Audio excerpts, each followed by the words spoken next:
好，2026也来看一下台美之间的经济上的这些相关联动性啊。那么来看一个经典的案例，我们要举的就是鸿海的案例。在2017年呢，鸿海创办人郭台铭啊，跟当时就是美国总统，当时也是川普，那么他们呢高调联合宣布鸿海在威斯康星州的设厂案。当时呢，Made in USA 啊，美国制造也成为了川普竞选连任的最有力诉求，当然也为鸿海的转型布局注入了强心针。鸿海是做足了准备，他们问遍了台面上所有的国际级的管理顾问公司，还特别找来麦肯锡来协助在建立美国设厂的初步框架。接着呢，又找了 Deloitte 啊这个提案做选址筛选，最后。这个鸿海团队是认为税收抵减补助是帮助平衡美国与中国之间竞争力的必要条件。然后呢，他们敲定是由安永来担任顾问，负责与美国州政府谈判补助的相关问题。可是没有想到呢，1年之内这个剧情急转直下。因为中国大陆的面板厂新产能陆续开出，使得面板的价格暴跌。尤其这个京东方合肥10.5代线在2018年3月开始量产交货，让鸿海瞄准的大尺寸电视面板的报价面临腰斩，因此呢，价格战出现了白热化，打得非常的激烈。2018年6月。郭董呢还跟川普一起在这个鸿海的威斯康星州的动土典礼上，两人当时呢还开心的宣布说，这个威州厂呢将会成为世界第8大奇迹。但当下对鸿海来说如果再到美国再去设一座10.5代线的面板厂，在商业策略上已经没有什么太重要的意义了。所以最终的结果呢，就是设厂的进度延宕。那后来呢，我们也看到，这威斯康星州他们选举呢，结果变天了，换人执政，换成了民主党。鸿海当然希望能够重新跟民主党执政者，就这个州长呢，来谈设厂的规划案，改设其他的生产线，但最后呢，无疾而终。那也因此呢，被冠上说是言而无信啊，跳票，导致鸿海的形象受损。好，在这个决策上面，最后鸿海是背负了跳票之名啊。但我们来看看2026的今天，鸿海其实。在2025他们全年营收正式突破了8兆元的大关。那2026营收呢，有望挑战10兆的新高纪录。每股的盈余这个 EPS 呢，有机会上看到18到19元。文教老师，先问一个问题这个大家也想说，之前的恩恩怨怨尤其说郭台铭耍了川普真的是这样子吗？你觉得？其实呢，这个鸿海呢，就是作为一个商业的公司在商言商嘛，在商言商，他认为呢，还是要以商业逻辑为一个基础所以他不愿意在这个美国呢，因为环境改变了嘛，不愿意投入说所谓比较赔钱的像这个面板面板厂而是他现在反而会转向呢，像 AI 的伺服器跟一些云端等等这些所以。跟你讲的，为什么这个它的这个营收为什么那么亮丽是来自于 AI 伺服器跟云端这整个一个的一个需求强劲而来的。那当然了，在2017年当然他们有宣布说要在这个100亿，然后要创造13000个工作机会但是随着呢，我刚刚讲的一个所谓的高。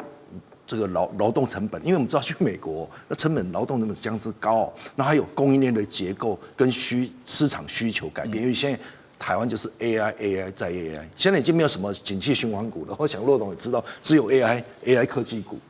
那因此呢，我想当然这个就鸿海的话，它还是会以这个所谓的 AI 跟 AI 伺服器这个为主那当然啦，所以我想呢。这个会被，当然他最后呢，我想他的投资只降到6.7亿美金了，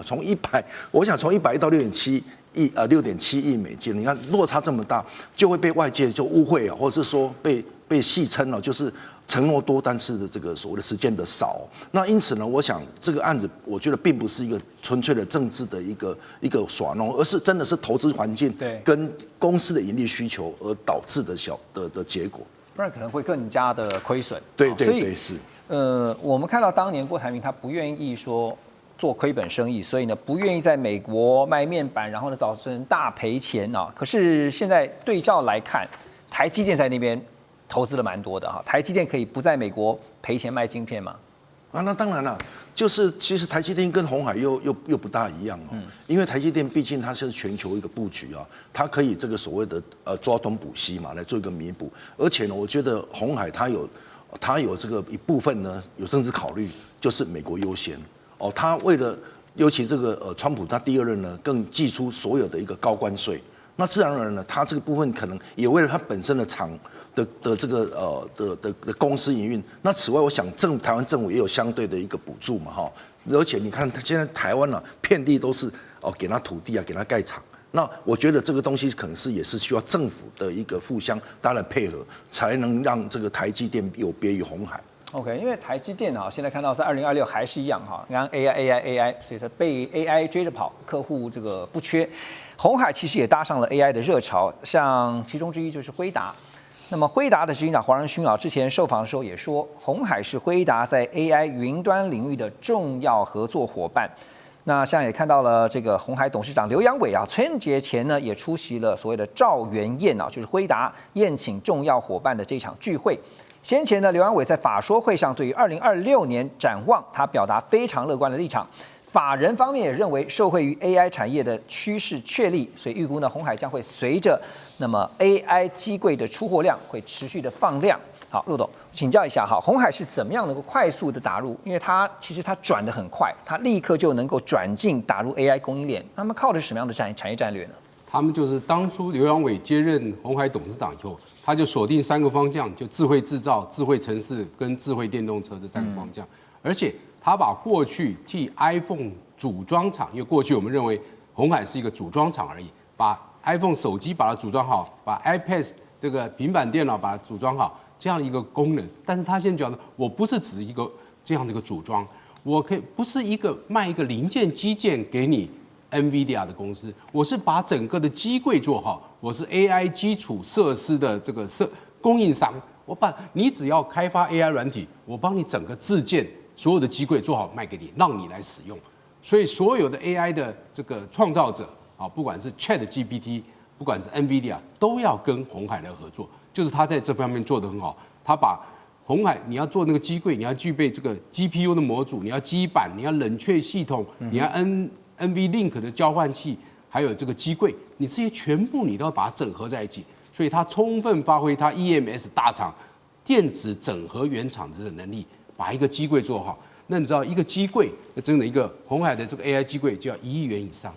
所以它去年卖了9400个机柜，就9400亿的这个收入。光是这样子，你想想看，鸿海怎么会不好？所以只要 AI 好，鸿海就会好。因为你做好 AI， 你把的所有的软体系统，你自建的，那来没关系，不用你建了，我鸿海帮你盖，是，把你整个机柜都盖好了，你都不用做什么，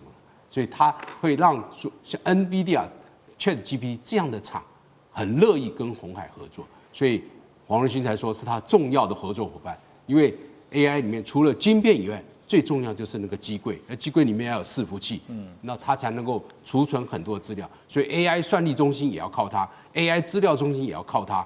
这超级电脑也要靠它，所以鸿海在这里发挥它所有过去累积多年的这个实力，终于在 AI 这一场这个机柜大战里面，它崭露头角，发挥领先。鸿海其实也希望能够华丽转身，就是说从原本的只做组装。到现在像您所提到的，提升它整合的能力对，成为这个辉达在机柜上面呢是不可或缺的一股伙伴力量。好，那当然这个现在很多的，尤其是科技台厂呢，都面临到是不是会像台积电一样，得到美国去做布局，去做相关的一些布局的战略呢？华尔街日报也报道说，美国供应管理学会他们追踪了一项工厂活动指数。那么到2025，就是去年12月呢，已经连续26个月处于收缩区间。2026今年1月份的新订单和生产才出现了回升的迹象。那因此呢，华尔街日报就认为某些方面延续了数十年来的优势这个趋势就是把工厂工作岗位转移到海外，导致了美国中西部城市人口减少，所以下了一个结论，就是扭转局面的这样的一个结果也不太可能会一触就可及。好，扭转局面不会是一触可及。那我们来看，就是现在提到的鸿海的例子所以鸿海只是其中之一。但黄老师觉得台湾有必要立刻去提到了这个2500亿的对外投资，这样的一个投资背后当然不是只是单纯的商业思考，那基于地缘跟国安因素也含在里面。您的看法？其实就我们台湾的企业来讲的话，如果你把台湾的企业当做一个国际关系的话，鸿海、台积电这些是超级大国。那所以你说它可不可以转型？它在 Wisconsin 或在哪里受挫，那只是它一根小指头，并不代表它其他的资金调度、人才还有这个重心移转就很难。可是中小企业就不一样。那如果拉到国际关系的话，就是台湾有点像国际关系中间的中小企业，就是说你资本没有那么多，你转向没有那么，你转不动，资金不够，人才不够，腹地不够，市场不够的情况之下，所以我觉得现在来看呢，鸿海确实是转了。那台湾能不能够以台湾来讲啊，像主持人刚刚讲的，我们有几个2500亿，对不对？你投下去的话，你转不动了。对，因为一旦签下去以后，你没有更多余。如果我还有10倍以上的2500亿，我没关系。万一有差到时候再说，还拖在那边。但是其他的我还可以动。问题是台湾现在2个2500亿进去，再加上1.25兆的军购，所以事实上我们就会被在某一个方面来讲，我们财政上会很卡。所以其实不只是2500亿这种天价也好，或者说这个金额上的问题啊，更重要的是2026台湾必须要思考的是，因为产业的布局而造成的人才分散的问题，该如何去面对跟如何去因应。我们休息一下，马上回来。中美互动牵动全球，美中竞争，地缘争霸，外交、军事、科技、经济，多元观点，权威分析，一同掌握2026全球新秩序、新赛局。每周6日，寰宇全世界带您走进全世界。